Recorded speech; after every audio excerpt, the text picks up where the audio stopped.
mata pelajaran modifikasi perilaku dengan dosen pengampu Ibu Umi Nadra MPD. Selamat menyaksikan. Perkenalkan, saya Vika Sundari Siregar dengan NIM 0303212021. Di sini saya berperan sebagai konselor dan teman saya.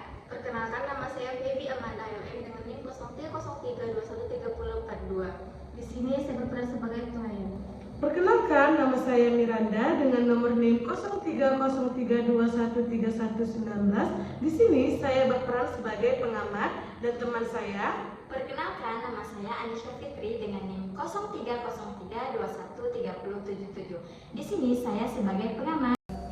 Nah, di sini saya akan membahas apa itu assertive training. Nah, yang pertama itu ada pengertian assertive training. Assertive training sendiri merupakan suatu proses latihan keterampilan sosial yang diberikan kepada individu untuk membantu peningkatan kemampuan dalam mengekspresikan apa yang diinginkan, dirasakan, dan apa yang dipikirkan kepada orang lain. Namun tetap menjaga dan menghargai hak-hak serta perasaan orang lain.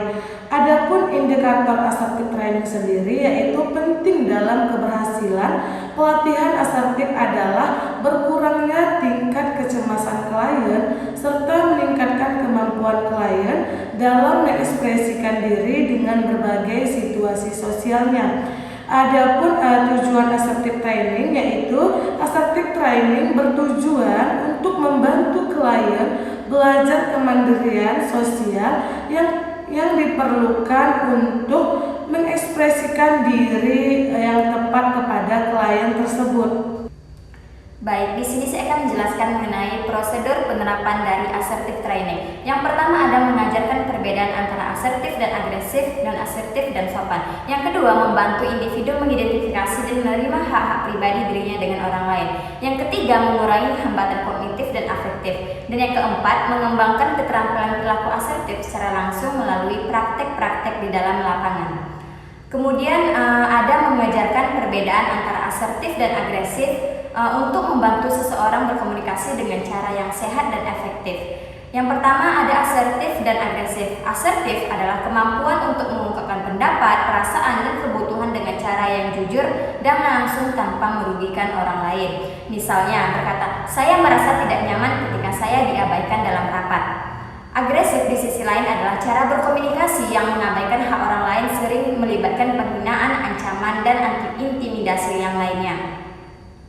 Kemudian yang kedua ada non-asertif. Non-asertif berarti seseorang cenderung menghindari menyatakan pendapat atau kebutuhan mereka. Seringkali dengan cara yang pasif, mereka mungkin takut untuk berbicara atau menghindari konfrontasi, meskipun itu bisa menyebabkan perasaan mereka secara tertekan. Contohnya mereka mengatakan tidak apa-apa padahal mereka tidak setuju. Cara yang menghormati orang lain tetapi tidak selalu dengan menjadi non-asertif tersebut. Assalamualaikum, Bu. Waalaikumsalam. Oh Feby, silakan masuk. Iya, Bu. Silakan duduk ya.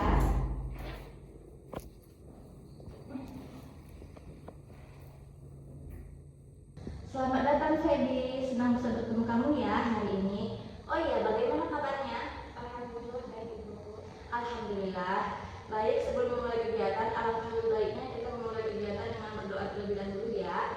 Berdoa dimulai.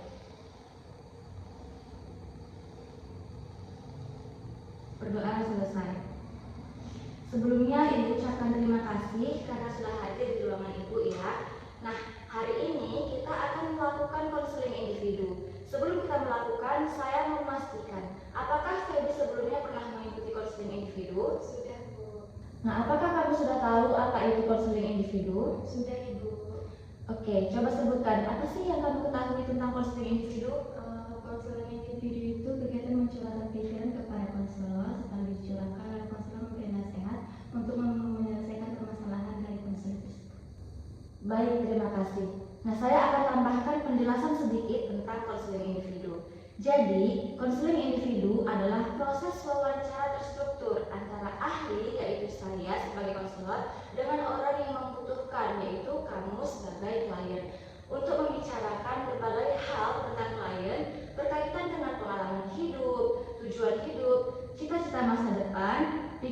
pikiran, perasaan, hobi, kebiasaan, dan sebagainya. Nah, dengan tujuan hasil pembicaraan kita ini dapat menjadi faktor paling penting untuk menjadikan kamu orang yang lebih baik, lebih mandiri, sukses, dan berprestasi. Nah, perlu diingat bahwa pembicaraan kita ini dapat berhasil dengan sebaik-baiknya jika kamu bersungguh-sungguh dan bersedia dengan sukarela mengungkapkan semua apa yang ada pada pikiran kamu, perasaan kamu kepada saya secara jelas.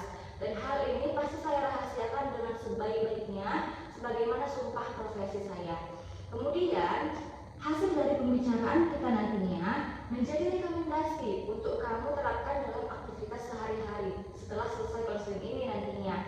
Karena aktivitas kamu setelah proses konseling inilah yang dapat memperbaiki keadaan kamu sebagaimana yang diinginkan. Nah, apakah dapat dipahami? Iya, Bu. Baiklah kalau begitu. Apakah sudah bisa kita mulai kegiatan konselingnya? Sudah, Bu. Nah, sekarang Ibu ingin tahu nih. Silakan saya disampaikan kepada Ibu, apa sih masalahnya? Kemudian faktor penyebabnya apa? Kita identifikasi masalahnya. Silakan. Iya, Bu, saya itu sering merasa nggak enak, Bu. Misalnya kan, Bu, kalau ada yang ngajak misalnya entah nongkrong, belanja, terus keluar atau kemana, Bu.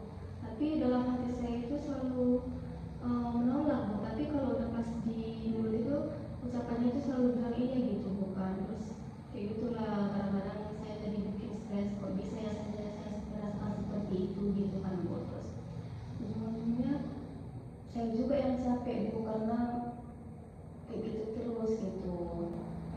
Terus kenapa ya, Bu, saya tuh sulit menolak ajakan orang itu kan, Bu. Terus padahal kan saya udah bilang nggak mau, Bu, tapi orang itu tetap maksa gitu, Bu, untuk ayo gitu kan. Saya merasa jadi gak enak karena udah dipaksa, Bu, gitu. Terus gini kan, Bu, saya mau cerita gitu.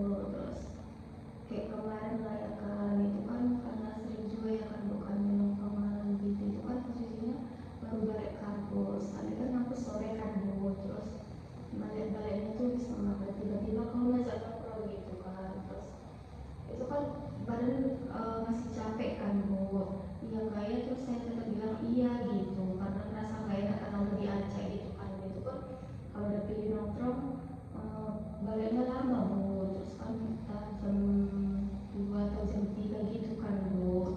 Jadi terganggu lah kan, Bu. Tidur saya terganggu, terus kurang istirahat juga karena itu.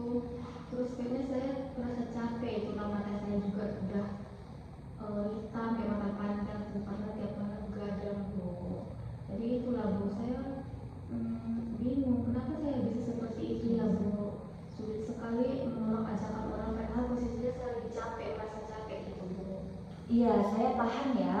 Rasanya sulit sekali menolak permintaan orang lain.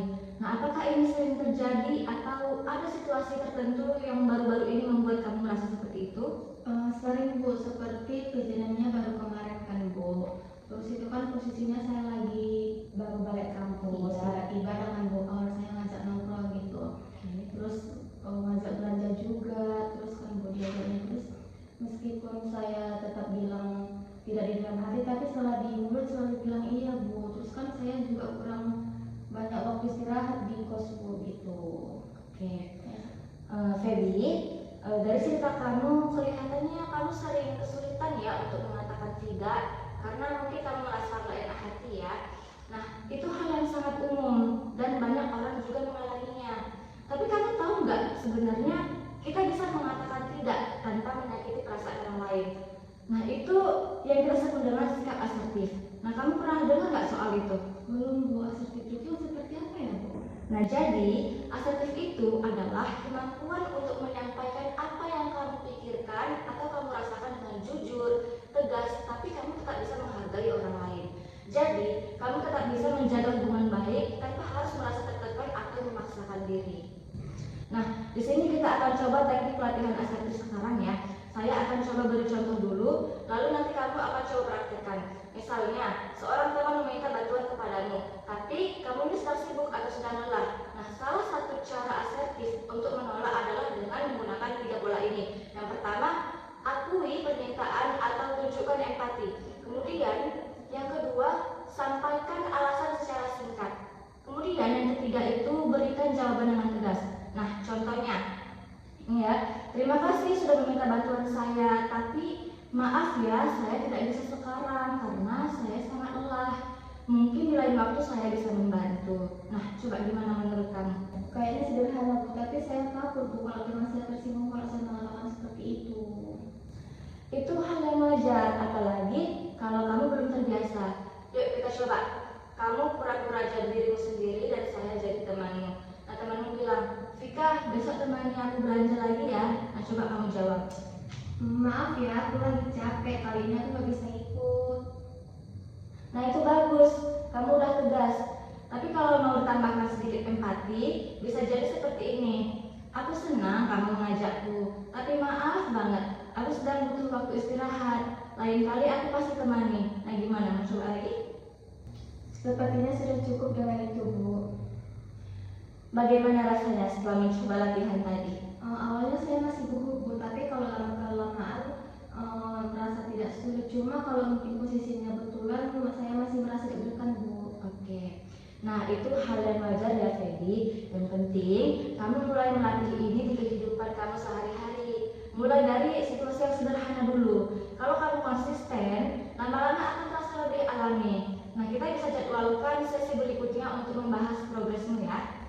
Ibu ingin tahu nih, dari proses konseling yang sudah kita laksanakan ini, perubahan apa sih yang saya dirasakan dari kegiatan konseling ini?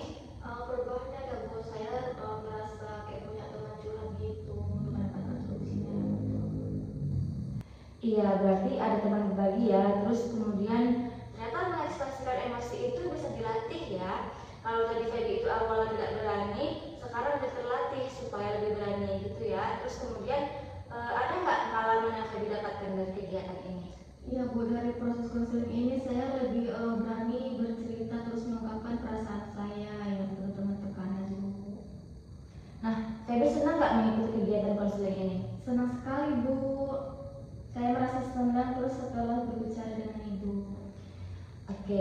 Oh iya, Ibu juga udah share ke Feby untuk evaluasi layanan itu. Nanti diisi oleh Feby. Kemudian untuk lembar kerja nanti, silakan nanti Feby isi praktek apa yang sudah dilakukan, baik itu di rumah ataupun di sekolah. Nanti di 2 minggu ke depan kita bisa adakan pertemuan kedua. Baik Bu, saya akan mengisinya nanti. Baik, karena ini sudah tahap akhir, alangkah lebih baiknya kita ambil kegiatan ini dengan berdoa terlebih dahulu. Karena kan di awal tadi kita berdoa, jadi kita tutup dengan berdoa juga. Berdoa dimulai. Berdoa selesai. Ibu ucapkan terima kasih ya, Feby. Assalamualaikum warahmatullahi wabarakatuh. Waalaikumsalam warahmatullahi wabarakatuh. Assalamualaikum dengan Ibu Arisha Fitri ya. Salam iya dengan Ibu Randa. Iya, bagaimana kabarnya Ibu? Alhamdulillah saya sehat Bu. Ibu bagaimana kabarnya? Alhamdulillah sehat Bu. Nah, di sini kita ingin membahas apa ya Bu?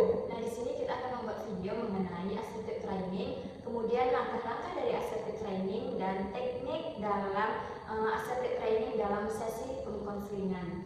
Di sini apakah Ibu sudah tahu apa itu assertive training? Saya pernah dengar sih Bu mengenai apa itu assertive training. Nah, yang pernah saya dengar itu adalah assertive training merupakan suatu proses latihan keterampilan sosial yang diberikan kepada individu untuk membantu peningkatan kemampuan dalam mengekspresikan apa yang diinginkan, dirasakan, dan diberikan kepada orang lain, namun tetap menjaga dan menghargai hak-hak serta perasaan orang lain. Nah, menurut Ibu apa sih Bu assertive training itu? Menurut saya assertive training ini adalah suatu proses latihan keterampilan sosial yang diberikan kepada individu untuk membantu peningkatan kemampuan dalam mengekspresikan apa yang diinginkan, dirasakan, dipikirkan kepada orang lain, namun tetap menjaga hak-hak dari perasaan orang lain tersebut. Nah, di sini Ibu pernah dengar nggak sih Bu apa itu langkah-langkah assertive training?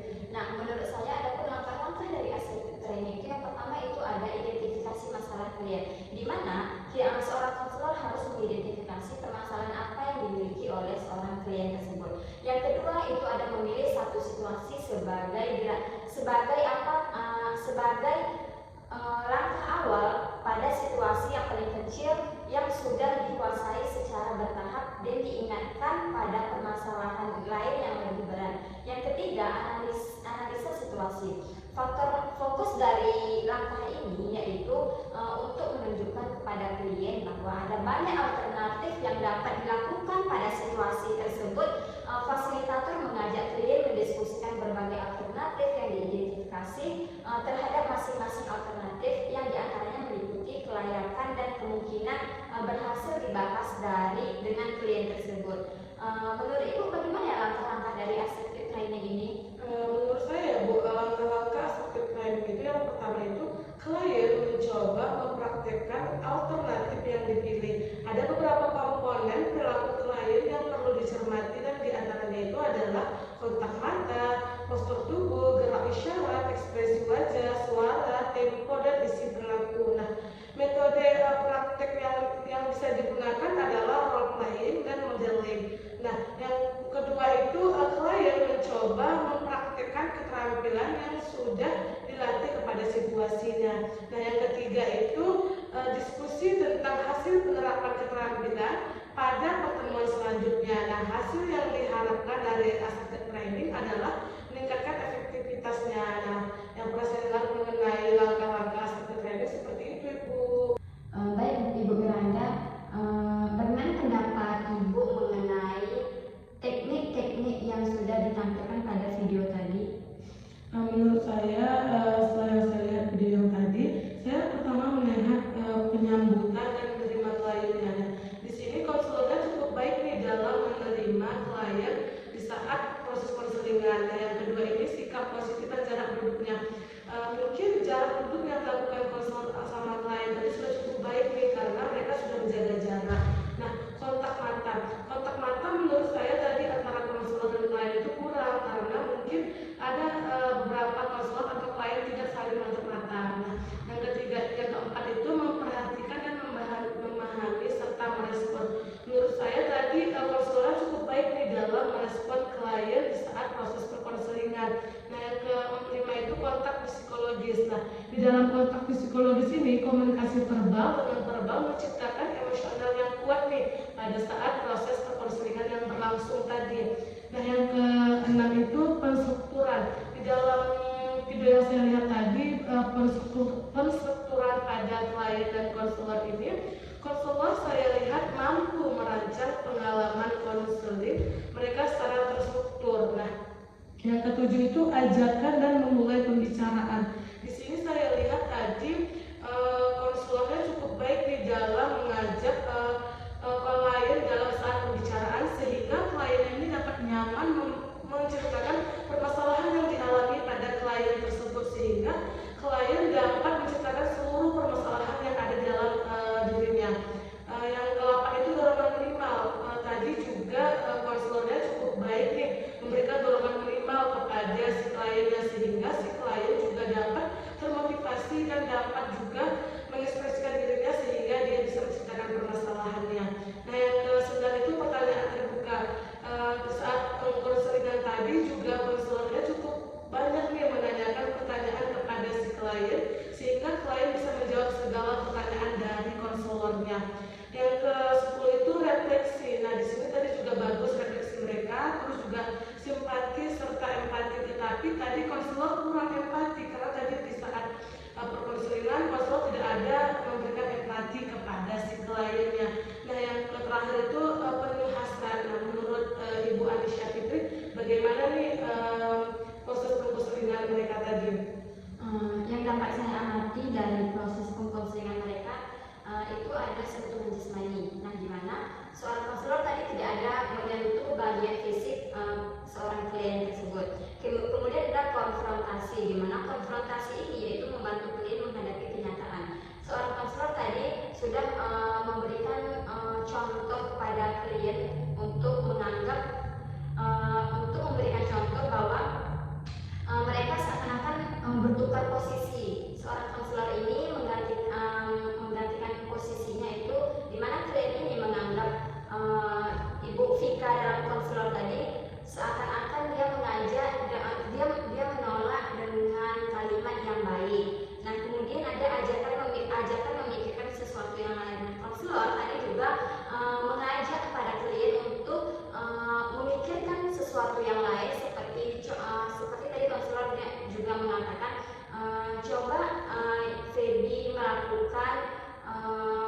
Feby mengatakan hal-hal penolakan yang bersifat tidak menyinggung perasaan orang lain. Nah, kemudian ada membantu klien mengalihkan perhatian.